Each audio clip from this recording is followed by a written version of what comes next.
Тъй като имаше запитвания и все още има колеги, които не са събирали прашец и нямат опит с него, задават въпроси кой прашец-уловител бил по-добър.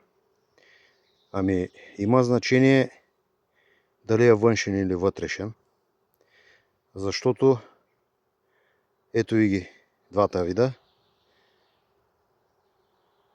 вътрешен и външен. Който не знае кой какъв е, и тук не говорим за количеството, а говорим за чистотата на събрания прашец, може спокойно да се види кой прашец е по-чист и съответно кой прашец-уловител е по-добър. Искате обяснение? Ето, вижте сами. Но има и още една подробност. Освен че зависи какъв е, зависи и от кой производител е. Защото оригиналното си е оригинално. Поздрави и пращайте рояците при мен. Чао!